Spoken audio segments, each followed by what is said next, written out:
포도나무와 가지의 이 비유가 계속되는 가운데서 오늘은 특별히 사랑과 또 계명 이런 부분에 대해서 우리에게 말씀하고 있습니다. 포도나무와 가지는 생명으로 접붙임되어 있고 또 한 몸이기 때문에 양분이 흐르고 또 수분이 흐르는 그런 것을 볼 수가 있습니다. 나무는 수분과 양분이라 하지만은 그러면 우리는 무엇으로 자라느냐? 그것은 바로 사랑 가운데 계명으로 자란다. 우리가 살아있는 것은 하나님의 말씀을 듣고 또 그 계명의 말씀을 우리가 순종하는 자리에, 죽어서 떨어진 사람은 이 계명이 들리지도 않고 그리고 이 계명을 지킬 수도 없는, 그러나 하나님의 말씀으로 우리가 연결되어 있다. 어떻게 보면 나무는 수분과 양분과 강합성의 또 양분으로 자라지만은 우리 성도는 말씀으로 자란다.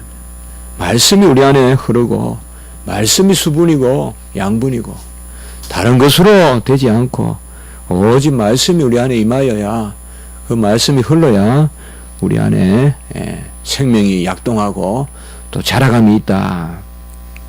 특별히 이러한 약속의 계명, 이것이 바로 사랑의 계명이다. 우리가 그저 계명만 주고 사랑하지 않으신다면 그것은 저주요, 우리 보고 죽으라는 것밖에 더 되겠냐. 덫을 놓고 몰아가는, 건널 수 없는 강을 건너라고 하는, 홍해 앞에 세워놓고 건너가라고 한다면 누가 그 일을 감당하겠냐. 헤엄을 칠 수가 없는데 홍해를 건너라고 한다면 어떻게 우리가 그걸 감당하겠느냐. 꼭 계명을 주시는 것은 사랑하셔서 그 사랑 가운데서 지킬 만하게 우리를 은혜를 주시고 우리를 변화시키시고, 그저 전적으로 무능하고 전적으로 타락 부패하여서 아무것도 할 수 없는 그런 인류를 향하여서 하나님이 말씀을 주셨다면 그것이야말로 저주에 다름없지만은 하나님은 절대 그렇게 하신 것이 아니라 바로 사랑을 주시고 그 사랑 안에 거하면서 사랑하라. 그래 참 하나님의 일이, 이 말씀이 묘한 것은 바로 우리를 사랑하면 그 사랑에 우리가 수혜자로서 사랑의 은혜를 받는 사람으로서 사랑하라. 특별히 12절에 보시면 내 계명은 내가 너희를 사랑한 것 같이 너희도 사랑하라 하는 이것이니라. 지난 시간에도 이것을 봤지만은 내가 너희를 사랑하는 것 같이 너희도 사랑하라. 이것을 우리는 단지 계명으로만 볼 것이 아니라 신분으로 봐야 된다. 먼저 주님이 모범만 돼서 안 되네. 주님이 사랑하듯이 너희도 사랑하라. 그렇게만 볼 것이 아니라 주님이 우리를 사랑해서 우리를 변화시키고 우리를 사랑할 수 있는 자녀로 삼았기 때문에 너희도 사랑하라. 이렇게 우리가 항상 바라봐야 된단 말이에요.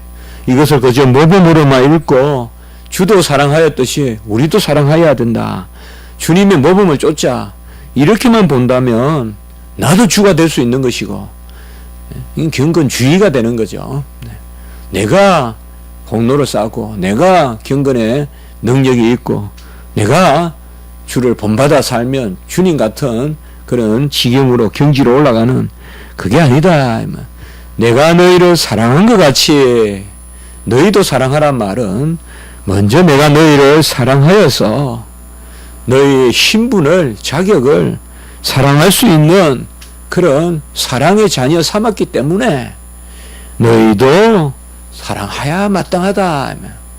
이렇게 너희가 사랑하는 것이 마땅하다. 신분이잖아요.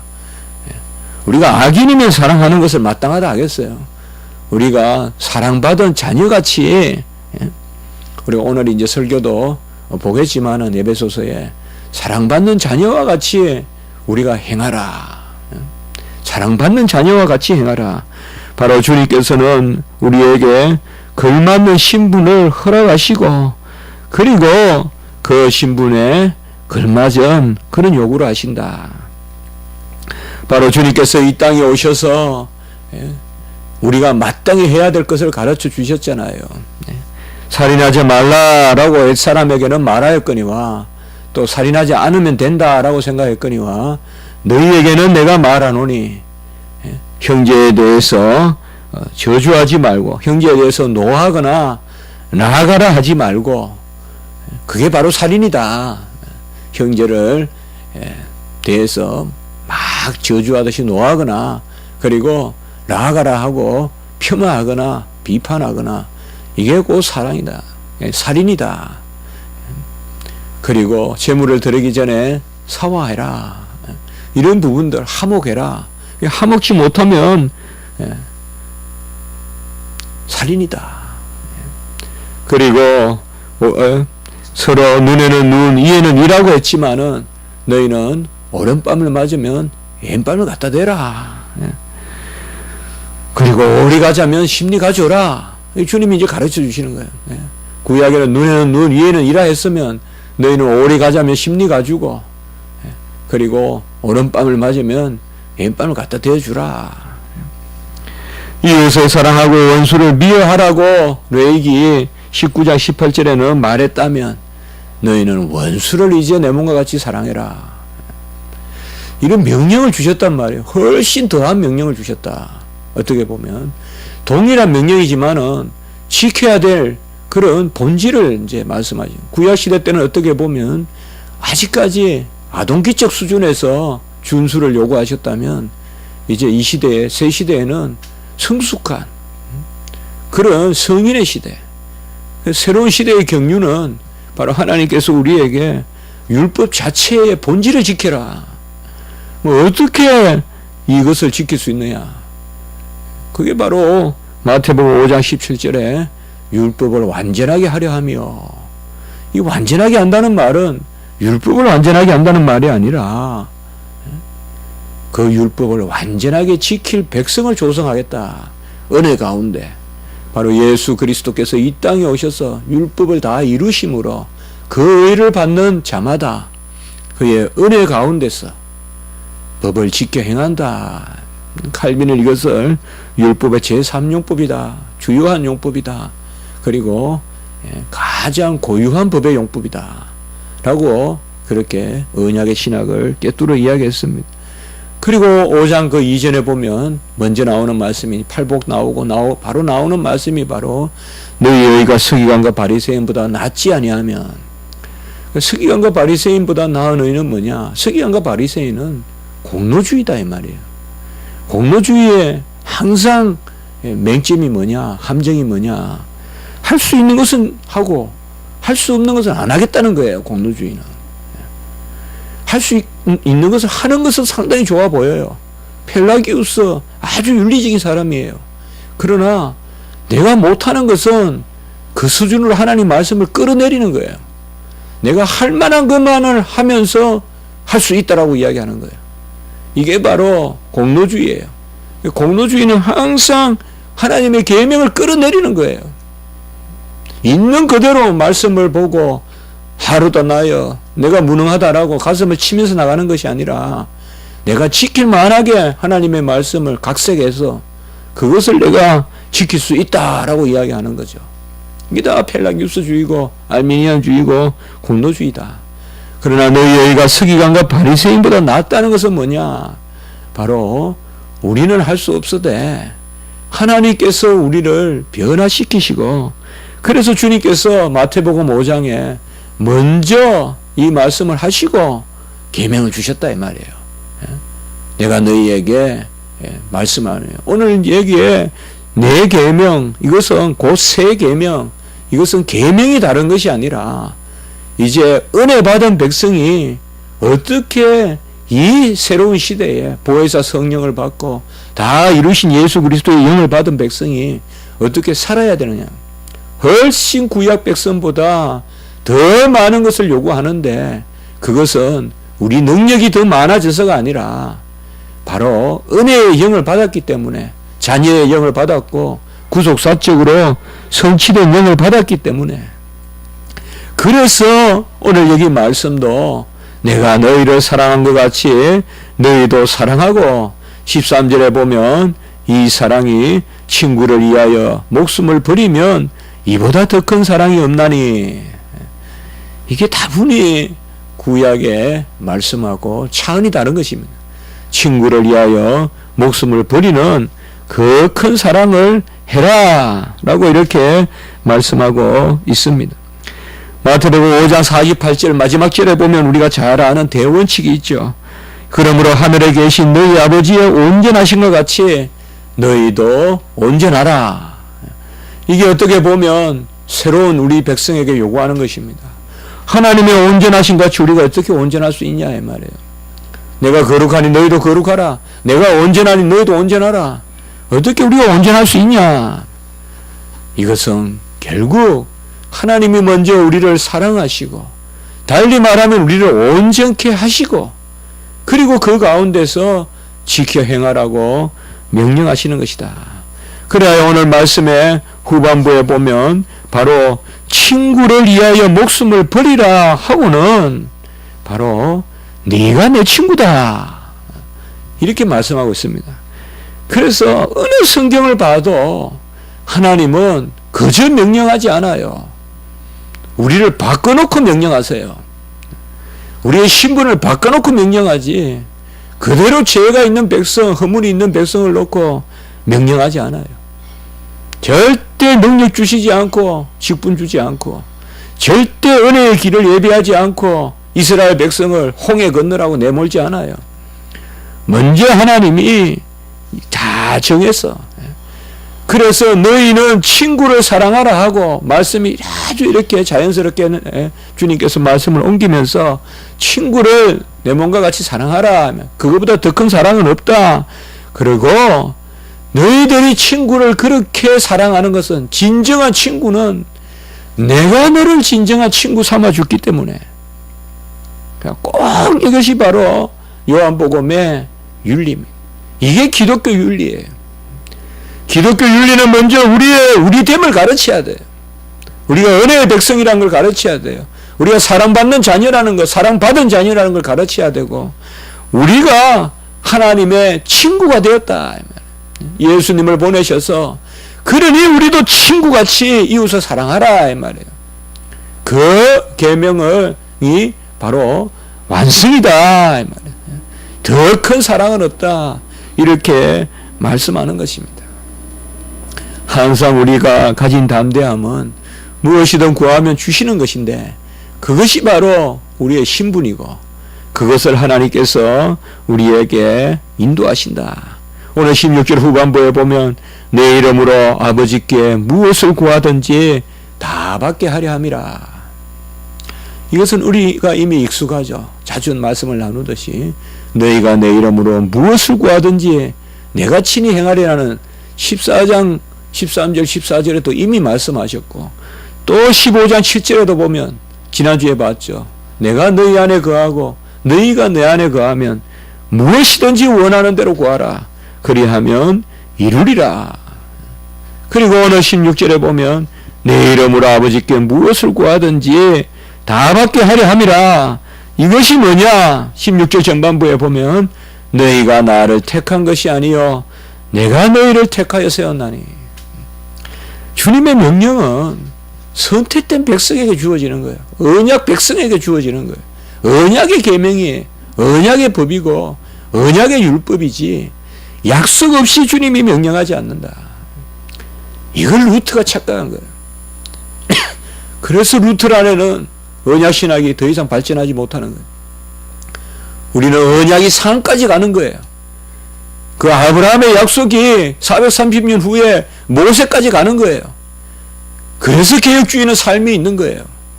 그래서 독일은 관념주의가 되고 개혁주의는 바로 청교도가 되고 하란과 같이 삶이 있는 그런 종교개혁의 열매를 맺는 거예요.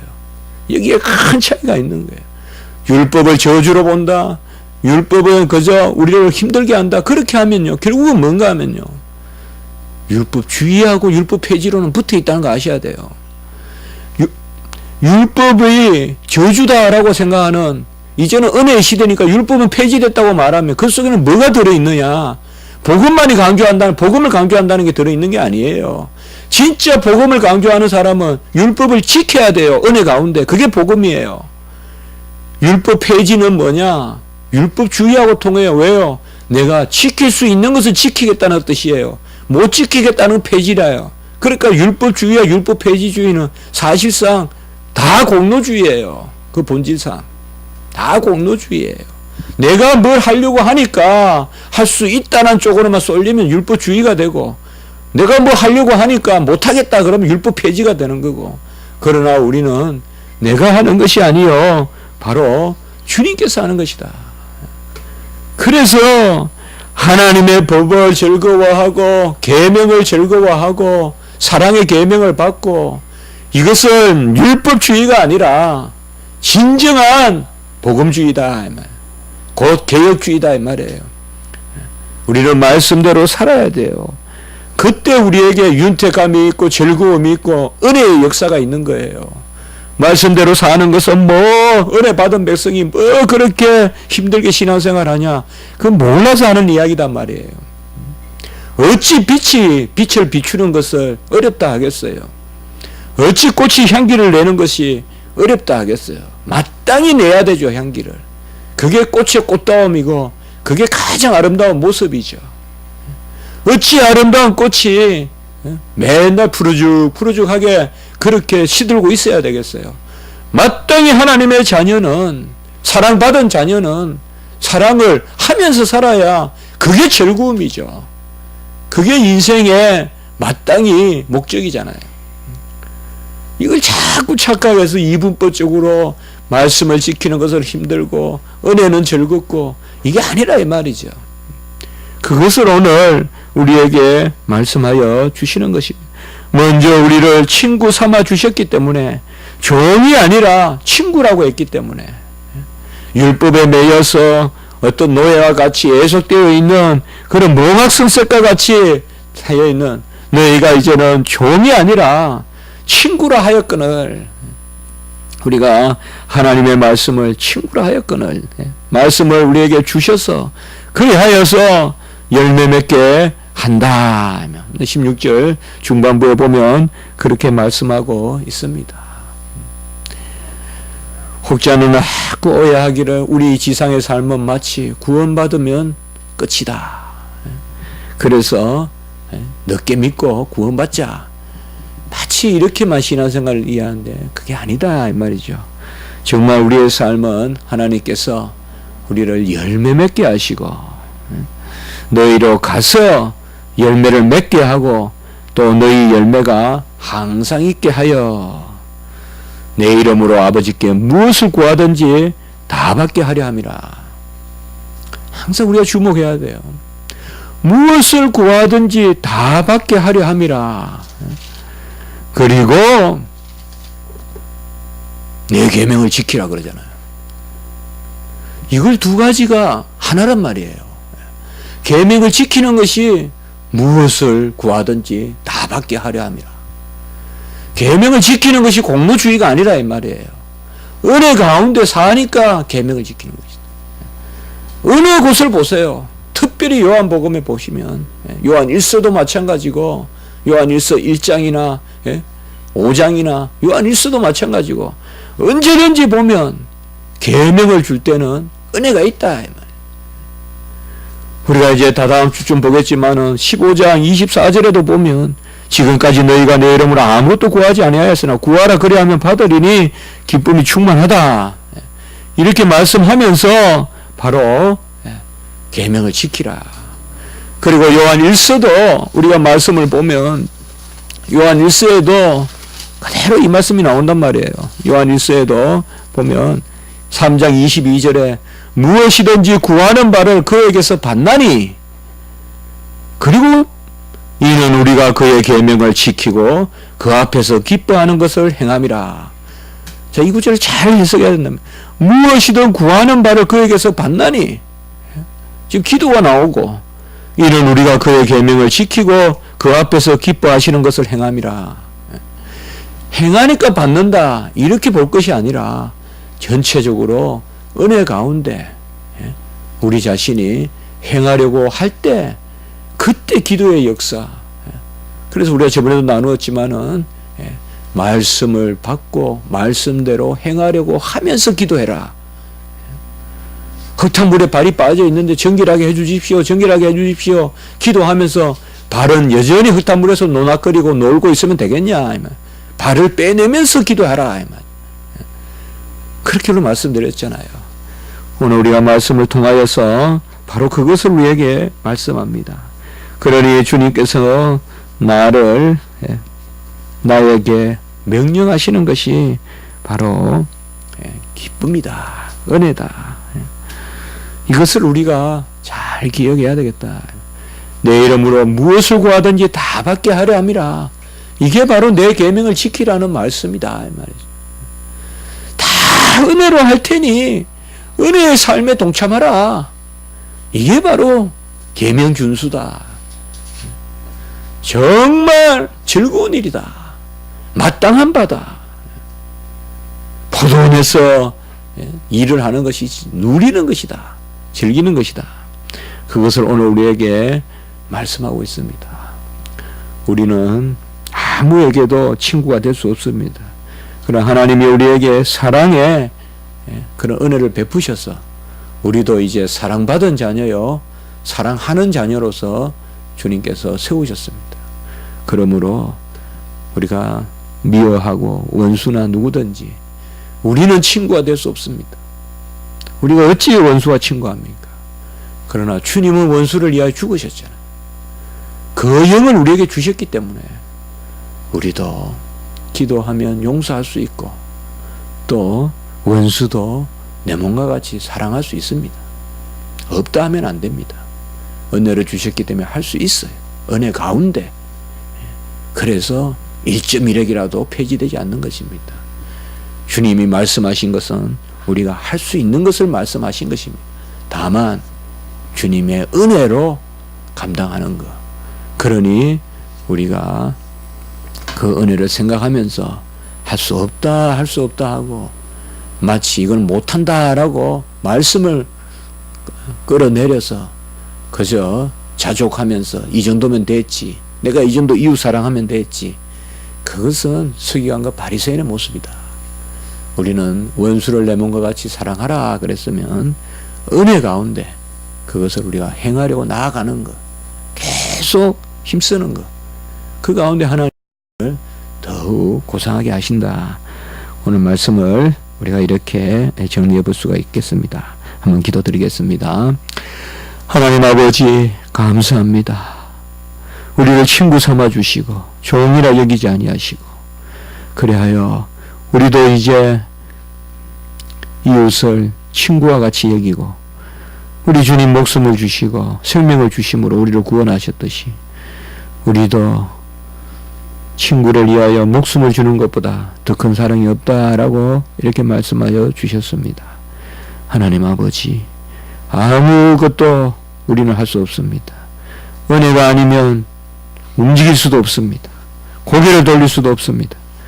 하나님 은혜 가운데 살게 하시고 은혜 가운데 말씀이 마치 수액이 흐르듯이 진액이 흐르듯이 말씀이 흐름으로 우리가 살아있게 하시고 그 말씀을 즐거워하게 하시고 그 말씀으로 자라갈 수 있도록 주여 도와 주시옵소서.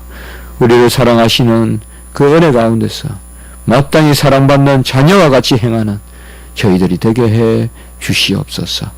오늘 우리 교회를 지켜주시고 모든 오가는 생명들 길을 주님께서 주장하시며 어린 영혼을 붙들어 주시고 청년들 붙들어 주시고 복중의 태아도 붙들어 주시고 우리 십자가지기 교회가 십자가의 놀라운 보혈의 공로가 아버지여 은혜의 그늘이 있게 하시고 이를 증거하는 역사가 있게 도와주시옵소서. 특별히 지금 아버지여 병중에 있는 우리 가족들 지켜주시고 특별히 우리 서기영 목사님 주님께서 지켜주셔서 하나님의 은혜 가운데 붙들어 주시고 마땅히 하나님이 기 쓰실 종이는 줄 믿사오니 하나님께서 생명을 연장해 주셔서 주님의 일을 건강하게 여생 동안 감당할 수 있도록 주여 길을 열어 주시옵소서.